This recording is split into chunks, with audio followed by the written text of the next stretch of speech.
I'm going to do my persuasive speech on allowing college athletes to get paid, not just football and basketball, but a lot of the smaller sports like hockey and volleyball and gymnastics, all that good stuff. So my opinion is that college athletes should be paid for multiple different reasons. These kids, they don't have time to find a job because they devote a lot of their time to playing games, working out, going to practice, and finding time to do homework. They have zero time to do anything else. And a lot of the college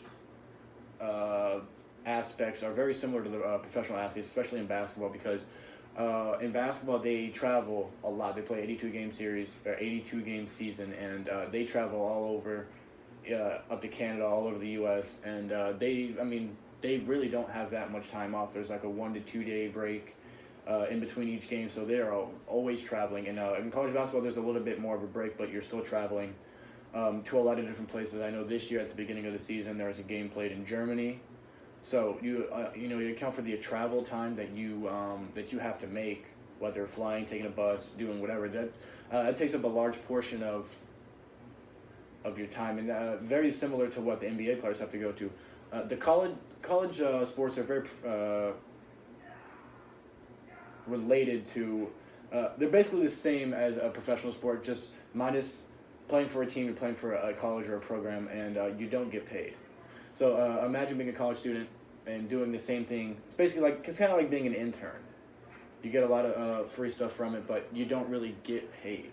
Well, most of the time there's some paid internships, but you're basically doing the same thing, and you get to do it for free, which we'll talk about the free part later. But on the other side, a lot of people disagree that college athletes should get paid, because they, in a sense, do kind of get paid with free tuition and free room and board, because as a lot of college athletes, I would say 3/4 of the team get scholarships. I know every university is allotted so many scholarships per season, and typically the ones who are covered are all but whoever the walk-ons are, which a walk-on is a person who didn't really get recruited. They just go to the university and they went to tryouts and made the team. So those are typically the only ones who don't have scholarships, who don't have all of their stuff paid for. But I know like the big name people from each team, they typically don't have to pay for anything.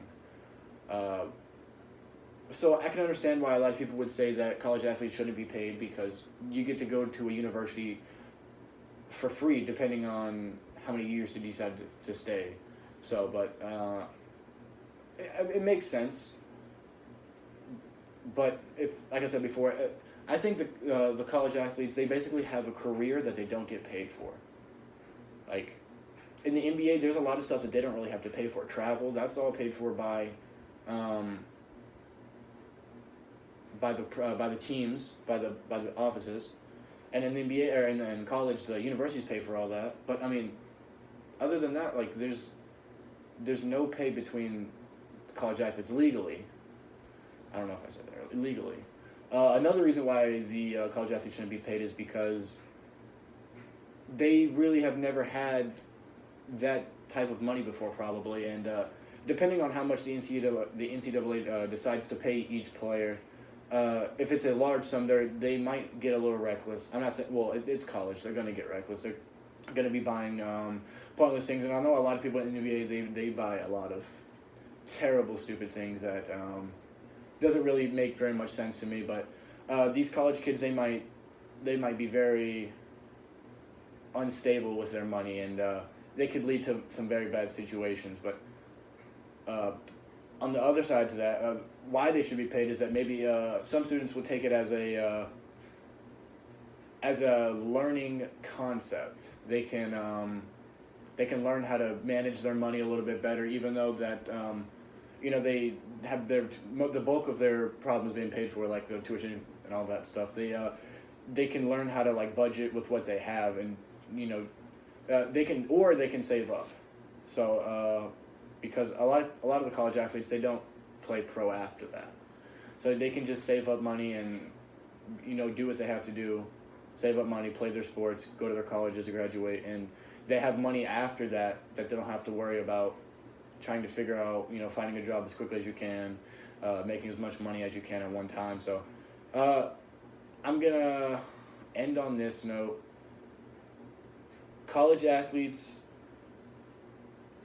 provide, I would say, about 95% of my television time. College sports, I watch a lot of college basketball, and that right now this is a big problem, is allowing college athletes to be paid.